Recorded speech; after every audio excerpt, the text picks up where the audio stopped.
जहां देश में कई वर्षों से कमर तोड़ महंगाई, बेरोजगारी की समस्या, सरकार की कई क्षेत्रों में विफलता को दबाने के लिए नफरत का बाजार हमेशा गर्म रखा गया है। बड़े बड़े जन आंदोलन सरकार व सरकार की नीतियों व रटपटे कानूनों के विरोध में हुए। ऐसा ही एक कानून CAA NRC बनाया गया, जिसका देश भर में भारी विरोध हुआ। कई महीनों तक इस कानून के विरोध में आंदोलन भी चला। अगर कोरोना नहीं आया होता तो आंदोलन आज भी सड़कों पर चल रहा होता। CAA NRC का भी विरोध हुआ। CAA NRC का विरोध कई सामाजिक संगठनों ने मिलकर दिल्ली व देश भर में किया। इस कानून का विरोध करने वाले लोगों को कई अन्य मुकदमों में जोड़ दिया गया। सामाजिक संगठन से जुड़े कार्यकर्ताओं को मुकदमों में फंसाकर जेलों तक में डाला गया। दिल्ली दंगों से जुड़ा यह है मामला। नई दिल्ली दंगा UAPA मामले में पिंजरा तोड़ कार्यकर्ता नताशा देवांगना जामिया की छात्राओं को दिल्ली उच्च न्यायालय ने जमानत के आदेश दिए हैं। देवांगना कलिता और नताशा नवाल अब जेल से बाहर होंगी, क्योंकि उन्हें फरवरी 2020 के दिल्ली दंगों के सिलसिले में उनके खिलाफ दर्ज अन्य मामलों में पहले ही जमानत मिल चुकी है।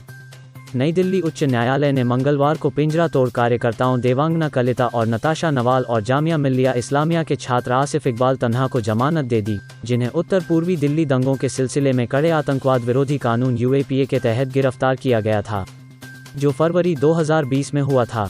300 दिन रहे जेल में। दिल्ली दंगों में आरोपी बनाए गए सामाजिक कार्यकर्ताओं को 300 दिन जेल में रहना पड़ा।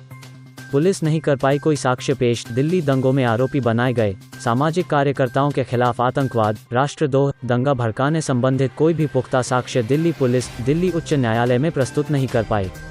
जमानत के आदेश 2 जजों की पीठ ने सुनाया। जमानत के आदेश न्यायमूर्ति सिद्धार्थ मृदुल और न्यायमूर्ति अनूप J भभानी की पीठ ने सुनाया। आदेश के साथ तीनों को दंगों में कथित संलिप्तता के आरोप में गिरफ्तार किए जाने के 1 साल से अधिक समय बाद आखिरकार जमानत पर रिहा कर दिया।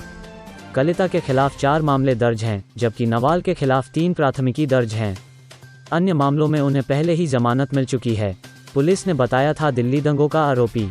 तीनों के खिलाफ UAPA का मामला दिल्ली पुलिस के विशेष प्रकोष्ठ द्वारा जांच की जा रही दंगों के पीछे एक बड़ी साजिश से संबंधित है। पुलिस ने दावा किया है कि जिस हिंसा में 53 लोगों की मौत हुई और 500 से अधिक लोग घायल हुए, वह सुनियोजित था। 23 से 27 फरवरी के बीच दंगे कथित रूप से नागरिकता संशोधन अधिनियम CAA के समर्थकों और इसका विरोध करने वालों के बीच झड़प के कारण हुए थे। यह लगे थे इन पर आरोप। नवाल और कलिता दोनों जवाहरलाल नेहरू विश्वविद्यालय में PhD विद्वान थे और पिंजरा तोड़ के साथ निकटता से जुड़े हुए हैं, जो महिला छात्रों और दिल्ली भर के कॉलेजों के पूर्व छात्रों का एक समूह है। CAA के खिलाफ जाफराबाद मेट्रो स्टेशन पर धरना प्रदर्शन को लेकर दोनों को पहली बार 23 मई को गिरफ्तार किया गया था। बाद में उन्हें UAPA मामले में गिरफ्तार भी किया गया था।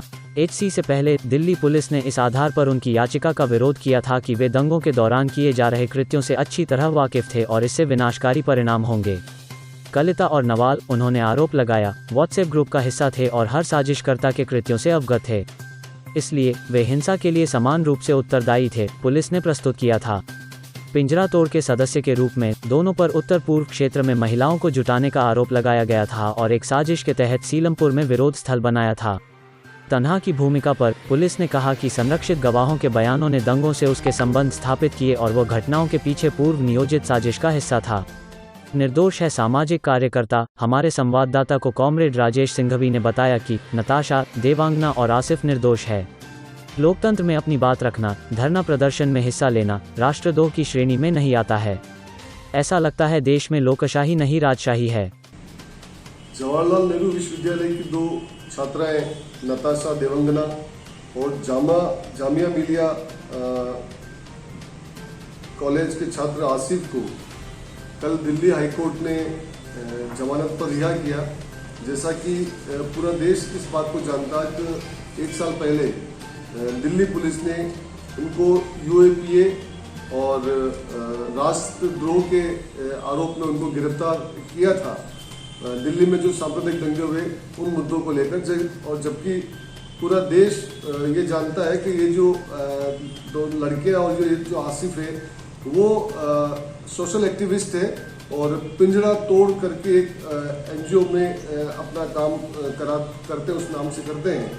दरअसल कल हाईकोर्ट ने जो उन तीनों बच्चों की जो जमानत ली उसमें ये उन्होंने स्पष्ट कहा कि जो दिल्ली पुलिस और सरकार ने जिस ढंग से इन पर ये राष्ट्रद्रोह और UAPA का इस्तेमाल किया है, उनको लगता है कि अगर इस तरह से इसका दुरुपयोग होता रहा कानून का, तो आतंकवाद और राष्ट्र दो और एक जो आम लोकतंत्र में जो असहमति पर आवाज़ उठाने का जो एक अधिकार है, उसमें और उनमें कोई अंतर नहीं रहेगा। तो मुझे लगता है ये बहुत बड़ा एक सरकार के चेहरे पर तमाचा है, जो लगातार हमारे देश की सरकार, पुलिस का और सभी एजेंसियों का अपना सपोर्ट लेकर एक तरह से दमन करने पर, जो तानाशाही का राज स्थापित करने पर जो उतारू है, उस पर बहुत बड़ा ये एक संदेश है इस देश की जनता को।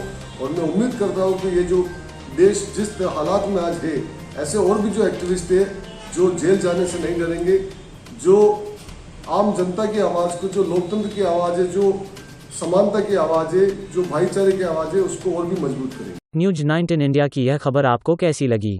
वीडियो को लाइक और शेयर करें ताकि अधिक से अधिक लोगों तक जानकारी पहुंचे। चैनल को सब्सक्राइब करना ना भूलें ताकि हमारी अपडेट आपको मिलती रहे। सच दिखाने में हमारी मदद करें।